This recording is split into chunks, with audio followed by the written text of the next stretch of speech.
Giliran Rocky Gerung.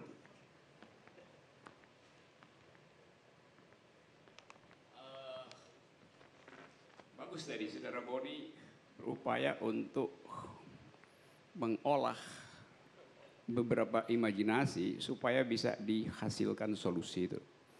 Dan Pak Fachri tadi memperlihatkan kualitas orang legislator. Jadi setelah Pak Fachri bicara itu ada standar legislator. Narasinya harus segitu. Debatnya harus tingkat paradigmatik gitu. Demikian juga sebetulnya tim sukses harus di tingkat itu. Sekarang coba saya uji secara dalam simulasi sejauh mana kita bisa meradikalisir isu HAM ini. Supaya publik bisa membayangkan sesuatu yang mungkin tidak akan dia saksikan dalam debat. Kalau misalnya saya panelis, saya bertanya pada Pak Jokowi. Pak Jokowi, apakah Pak Prabowo pelanggar HAM? Publik ingin kalimat itu diucapkan oleh panelis. Tapi panelis nggak bisa ucapkan itu. Dia cuma disuruh bikin pertanyaan dan akan diundi. Sangat mungkin pertanyaan itu tak terundi karena memang tak dibuat. Tapi demi keadilan logika, sekarang pasti kalau saya tanyakan itu, Pak Jokowi apakah Pak Prabowo terlibat dalam pelanggaran HAM? Bayangkan kegugupan Pak Jokowi untuk menjawab pertanyaan itu. Tapi saya tahu saudara-saudara bisa bantu Pak Jokowi untuk menjawab itu. Ada 3 orang di depan saya, tolong bantu beri jawaban. Kira-kira apa jawabannya? Kang Maman, Saudara Henry, atau Boni Hargens. Kita bikin simulasi aja. Pertanyaan itu jawabannya apa? Anda nggak bisa bilang, ya nggak akan ada pertanyaan itu. Mungkin aja ada. Coba, apa jawabannya kira-kira? Kalau itu nggak usah Jokowi jawab, saya aja bisa jawab. Ya. Sesuai dengan putusan dari Dewan Justru Pak Jokowi nggak mampu jawab. Saya bayangkan dia nggak mampu jawab. Saya aja jawab itu. Karena itu coba, Boni jawabnya apa? Ya, saya tanya balik kepada Anda, Bung Rocky. Apakah pernah ada pengusutan secara resmi oleh institusi TNI tentang tindakan penculikan dan penghilangan pada 1998? Saya tanya pada Anda. Ada nggak naskah resminya? Saya panelis, saya hanya tanya itu. Enggak, pertanyaan saya adalah, Anda punya informasi nggak soal kasus ini? Bahwa sudah ada investigasi resmi dan nama beliau ada di dalam daftar jadi itu. Nah sekarang kamu mau membuat kesimpulan yang macam apa? Kamu membuat kesimpulan final seperti kamu menjawab pertanyaan anak SD A, B, C, D. Rocky Gerung adalah apa? A, filsuf, B, nabi palsu, C misalnya. Atau misalnya, let's say. Itu contoh. Artinya kalau itu yang kamu mau, kalau itu yang kamu mau, ya, saya kira kita pun akhirnya terjebak dalam kedunguan intelektual. Justru saya mau bongkar. Karena pertanyaan itu tidak akan pernah membutuhkan jawaban tertutup. Institusi resmi TNI sudah melakukan investigasi dan Pak Jokowi tidak akan mungkin mengatakan ya atau tidak karena proses pengadilannya belum tuntas. Yang menjadi PR sejarah adalah kapan pengadilan dituntaskan. Makanya tadi saya katakan Pak Jokowi ayo karena kepolisian sebentar. Makanya tadi saya katakan Pak Jokowi karena kepolisian sudah membentuk tim investigasi gabungan untuk kasus novel, sebaiknya juga bentuk tim investigasi gabungan untuk kasus penculikan penghilangan 1998. Dan perlu saya sampaikan juga Bang Karni, saya tidak melarang Cicak ataupun Kadal untuk menginterupsi saya, silakan. Artinya silakan, Bung Rocky mau merespons itu, terima kasih. Tidak, saya nggak menginterupsi, memang hak saya buat bicara. You yang jadi Kadal. Oke ya, Saudara Kadal. Ya, ada lanjutkan. Sini stop. Oke, artinya pertanyaan itu yang digantung di kepala publik tidak berani saudara jawab. Sudah dijawab. Anda ini mengajukan pertanyaan. Kalau semestinya panelis mengajukan pertanyaan kepada Jokowi. Pertanyaan seperti yang Anda kemukakan tadi. Saya katakan, kalau itu saya aja yang jawab, nggak usah Jokowi. Ya udah, jawab Jawabannya aja. yes, terlibat sesuai dengan putusan dari Dewan Kehormatan Nah Perwira. itu yang Sudah saya itu. tunggu. Ya udah. Ya Jadi, sudah, apalagi. Oke, saya teruskan ya. Oke, jadi menurut Pak Jokowi, Pak Prabowo terlibat. Bukan Jokowi yang jawab, saya Iya. Henry Yosodiningrat yang jawab di sini. Kan sama jawaban dari tim itu. Kan masa jawaban berbeda-beda, yang bener aja loh. Kata siapa sama? Gimana logika Pak Rocky ini? Jadi- Saya tidak mengerti. Begini. Saya begini. Ini menariknya Bang Rocky. Gini ini ya, kan- Saudara Boni, Bentar. Anda mau jadi berapa kali jadi kadal menginterupsi saya? Enggak, karena Anda cicak itu masalahnya. Saya harus menginterupsi. Ya udah, jangan debat begitulah. Seriously, enggak, gini Bang. Ini kan dia memaksa kita untuk mewakili seolah-olah menjadi Presiden Jokowi menjawab pertanyaannya. Ya, Yang pertanyaannya buat saya, pertanyaan anak SD seperti yang saya tanyakan tadi. Oke, saya- Rocky Gerung adalah siapa? A. Filsuf, B. Nabi palsu, C. Tukang Ya, fitnah, D. makanya Atau orang gila saya misalnya. mau stop. Mau jawab apa? Mau stop simulasi itu. Gak pakai simulasi. Gak apa-apa Bang, kalau misalnya saya nih, nggak perlu. misalnya gue gak boleh interupsi Bang, dan ini forum buat oposisi, let's say, ini forum oposisi, oke, jangan pakai frekuensi publik dan jangan pernah undang saya ke LC. Ini kalau saya gak boleh interupsi. Anda jawab begitu, yang saya Loh, mau stop dia. Simulasi dia. Oke. Jadi saya lanjutkan. Bang Rocky. Jadi pernah sebelum rapat di KPU, apakah nanti ada pertanyaan-pertanyaan seperti itu? Nah ternyata ketika rapat dan dari pihak BPN, Mas Budi Priyo Santoso itu bilang sebaiknya nggak ada debat karena itu akan menjatuhkan martabat. Nah, Gini, jadi gini. sesungguhnya ya kan enggak? Itulah, Bukan, bukan itu ya yang- saya itu paham yang Bang Rocky. konteksnya. Saya ingin mengatakan bahwa Anda menginginkan publik sebuah pertanyaan-pertanyaan yang menggantung dan muncul seperti yang diinginkan Bang Fahri tadi, sebuah konsep besar tetapi lebih jujur. Tapi itulah yang sebenarnya kita bisa kritik bareng-bareng bahwa sungguhnya KPU pun mencoba untuk ini sangat formalis satu. Tapi kita berharap di debat yang pertama ini ada elaborasi yang lebih dalam persoalan-persoalan HAM ini. Jadi menurut saya sudah pasti tidak akan ada pertanyaan itu yang pertama. Yang kedua bagaimana caranya justru itu nanti tim sukses inilah yang menjadikan isu-isu itu dielaborasi dan dikemukakan oleh para paslon atau capres-cawapres. Itu maksudnya. Baik. Saya kira tidak perlu pakai simulasi lagi. Anda berhadapan dengan Hak saya sekarang menerangkan itu. Ngapain saudara bicara lagi soal teknis? Tadi kita sepakat untuk bicara di tingkat paradigma itu. Ya. Kan itu tadi saya ajukan itu sebagai thought experiment. Apa namanya thought experiment? Ya, di kepala kita bikin konstruksi itu tuh. Jadi nggak usah suruh dicek apa aturan KPU. Memang saya tidak di dalam rangka itu mengulas problem ini nih. Saya lanjut ya perlahan-lahan. Saudara nggak perlu jawab, saya buatkan jawabannya tuh. Juga di dalam thought experiment. Kalau Pak Jokowi menjawab, saya tidak tahu atau tidak terlibat, debatnya berhenti. Kalau Pak Jokowi bilang, ya Pak Prabowo terlibat, maka yang harus ditangkap pertama adalah Pak Jokowi. Karena dia tahu ada kejahatan dan dia biarkan bertahun-tahun. That's the logic. Oke ya. Tunggu. Sekarang saya balik supaya fair gitu. Begini. Pak Rocky, Dia mau ambil lagi nih Gini, saya bagian. paham, saya ada di kepala kamu. Dan saya melihat ada beberapa ruang kosong di situ. Jadi kamu mau bertanya kepada Pak Jokowi, apakah Pak Prabowo ini pelanggar HAM atau tidak? Itu sebuah pertanyaan tertutup.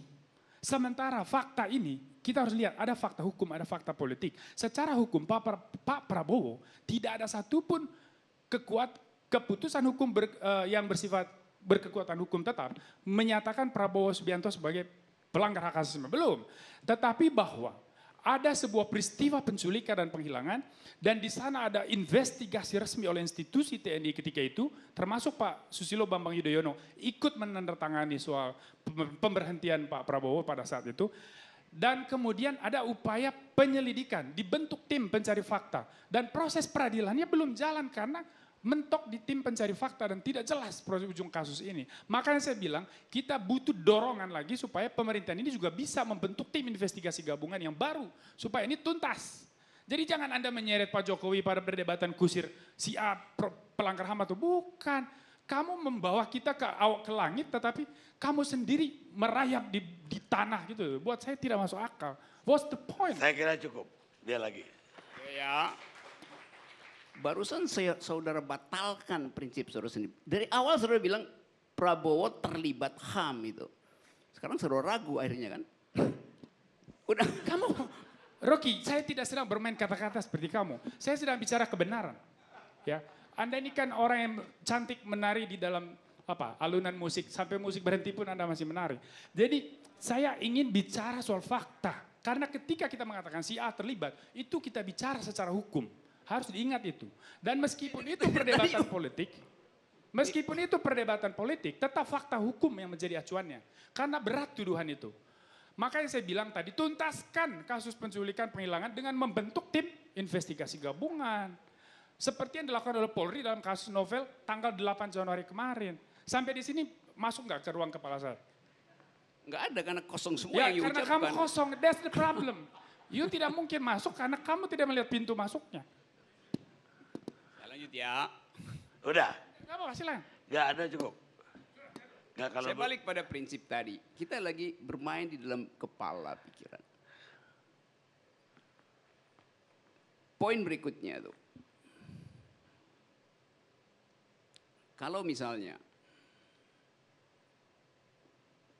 pertanyaan itu diajukan pada Prabowo. Tadi saya bertanya pada Pak Jokowi, sekarang saya fair sebagai panelis saya bertanya pada Pak Prabowo.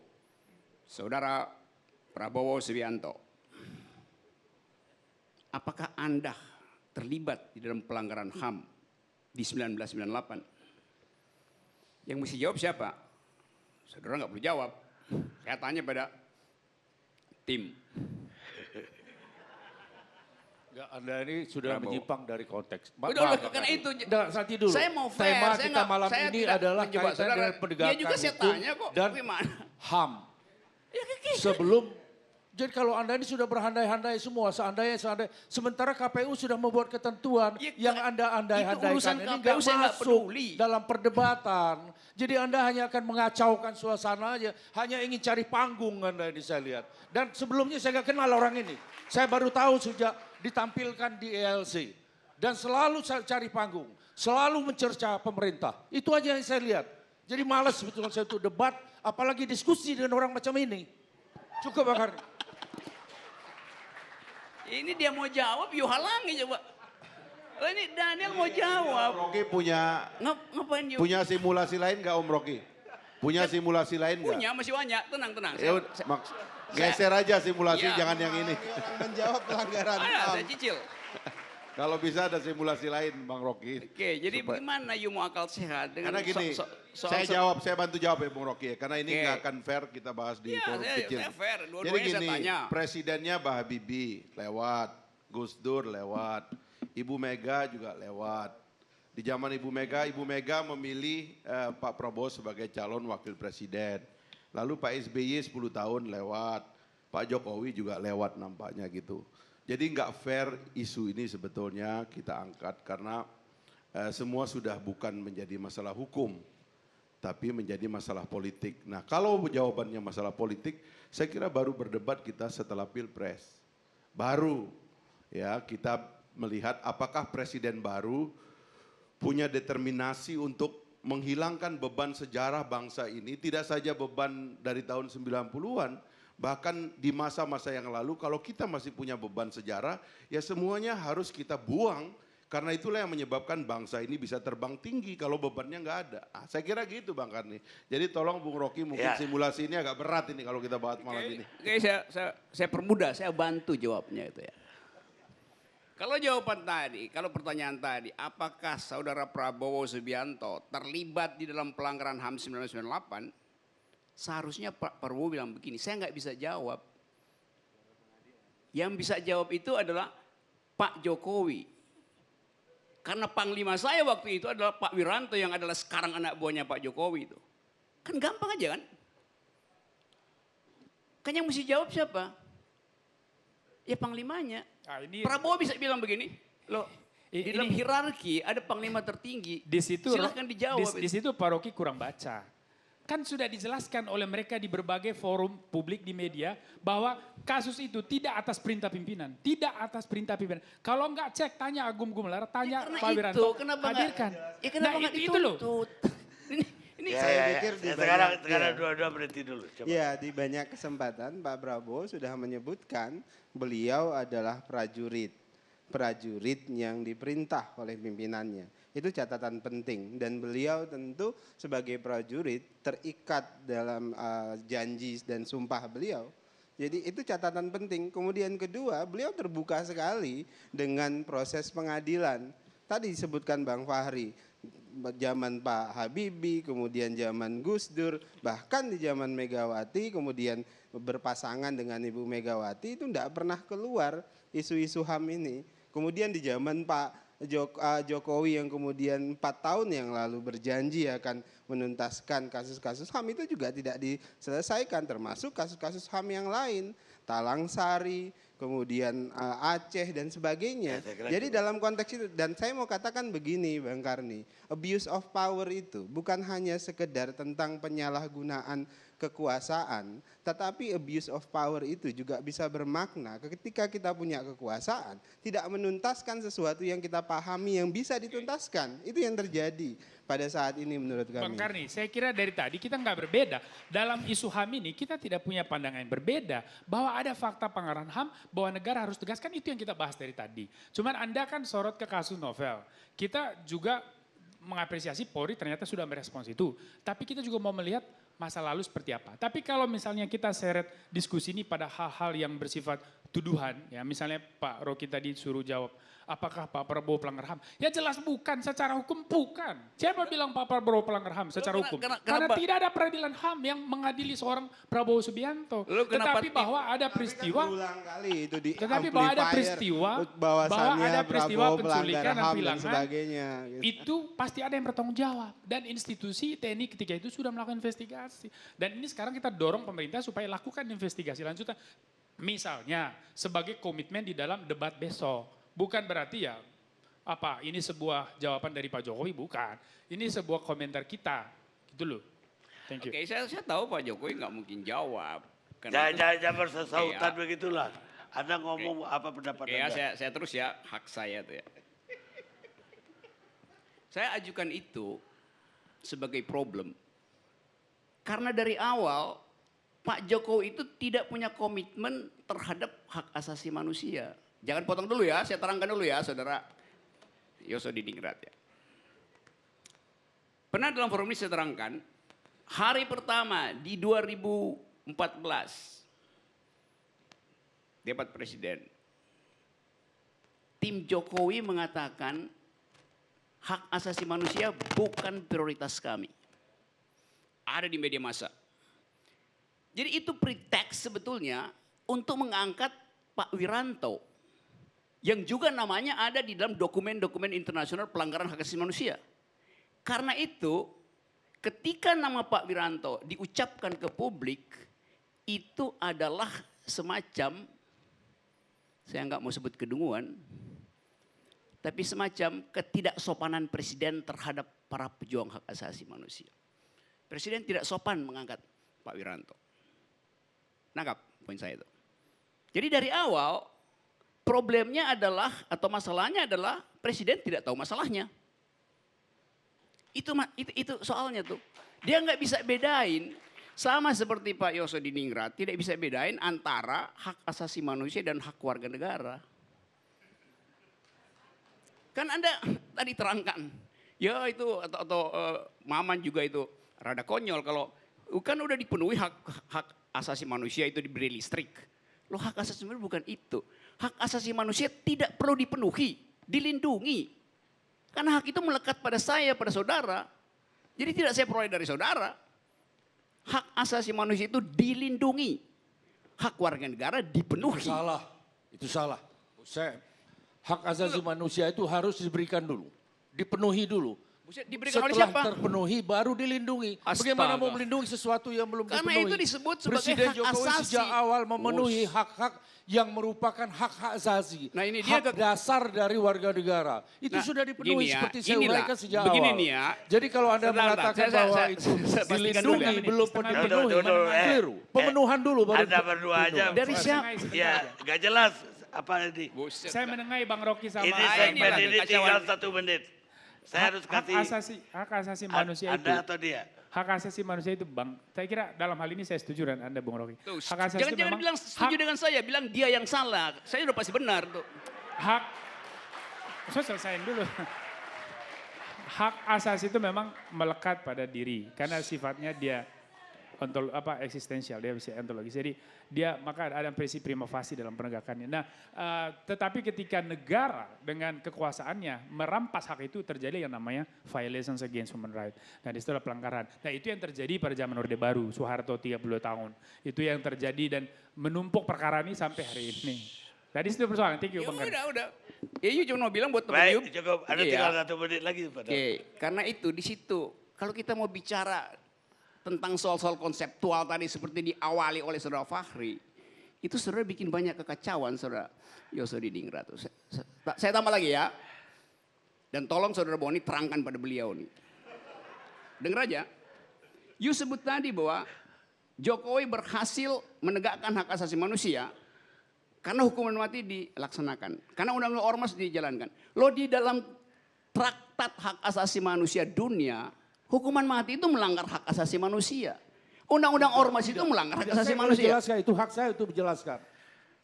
Kalau Anda hanya baca pasal 28I, baca 28J, kemudian dalam ICCPR sudah dijelaskan bahwa hak asasi itu yang boleh dilanggar, itu ada yang non-derogable right dan ada yang derogable right.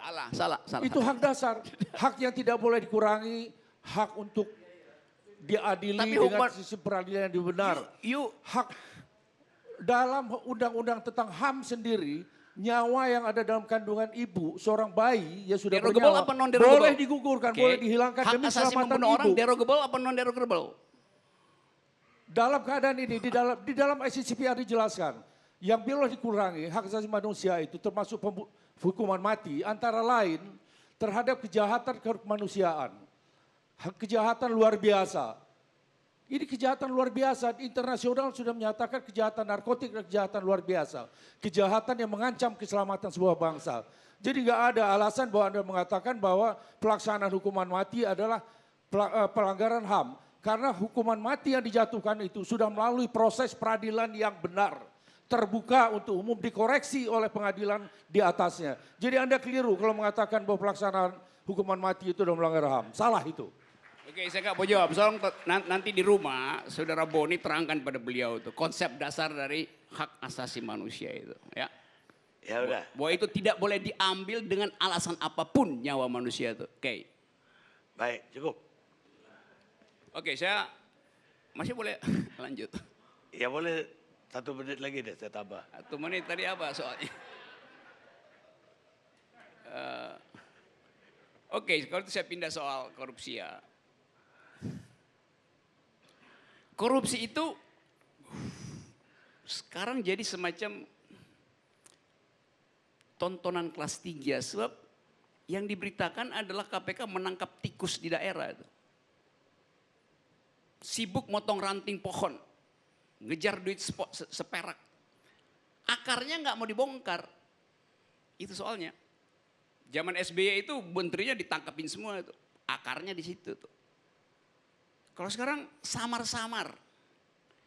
Kepala daerah yang merasa dia bakal ditangkap KPK buru-buru daftar jadi anggota Nasdem. Karena ada jaksa agung di situ. Jadi kita lihat soal-soal semacam ini yang Anda yang dipromosikan. Tapi Bupati Cianjur Nasdem ditangkap juga, Bang. Iya. Iya, jadi jangan melihat Ya, tentu satu aja. kasus seperti itu. Ya tentu aja mesti ada tukar tambah supaya nggak terlalu bagaimana yuk. Kita tahu itu soal. Jadi sebetulnya ini ada 5 kali debat. Dan kita mesti sodorkan soal yang radikal untuk diperdebatkan sebetulnya. Kalau nggak ada di KPU ya kita jalankan di sini. Fungsi ILC kan itu kan, Pak Garbi itu gerakan arah baru ILC itu. Jadi sekali lagi saya nggak ada urusan dengan siapa ingin mendapatkan suara paling banyak, tapi saya peduli dengan cara kita untuk jujur mengucapkan apa yang menjadi kejengkelan publik, bukan disensor itu. Nah sekali lagi, ini ada kesibukan lain. Kenapa kita nggak mau debat hal-hal yang fundamental, yang paradigmatik? Karena kita tergoda untuk masuk ke pameran elektabilitas, jumlah massa yang hadir. Kayak kemarin anak-anak UI itu bikin iluni UI, terus ngundang presiden, dan nama saya, nama Fakhri segala macam itu tidak boleh masuk kampus. Berarti ada ukuran baru sekarang, masuk kampus UI harus sambil bawa boneka gitu. Kan ajaib, itu yang menyebabkan. Kenapa tadi kita seolah udahlah nggak usah ngomong itu kan KPU udah atur tuh. Jadi kita sendiri cemas untuk bicara hal yang fundamental. Padahal memilih presiden adalah menguji sampai tingkat yang paling fundamental. Konseptualnya tuh. Jadi sekali lagi saya tetap menganggap bahwa duel ini menjadi semacam kepura-puraan bila hal-hal yang konseptual tidak diterangkan oleh tim suksesnya pada calonnya. Saya bagaimana mungkin kalian jadi tim sukses yang tidak kompak sebagai tim kalau soal prinsip hak asasi manusia beda, bertiga nih beda semua kan kacau tuh. Ini Rocky melakukan pencemaran nama baik. Saya tegaskan Bang, saya bukan tim sukses siapapun. Iya maksud saya. Kamu cek di KPU nama saya enggak. Memang tapi otakmu sama dengan otak tim dengan suksesnya. Sama dengan otak kamu kan jubirnya oposisi kamu. Saya menguji dia tadi. Enggak, saya menguji dia otak kamu otak oposisi kok. Oke. Lo mau apa lagi coba? Kita lihat. Siapa yang mau berbohong di sini?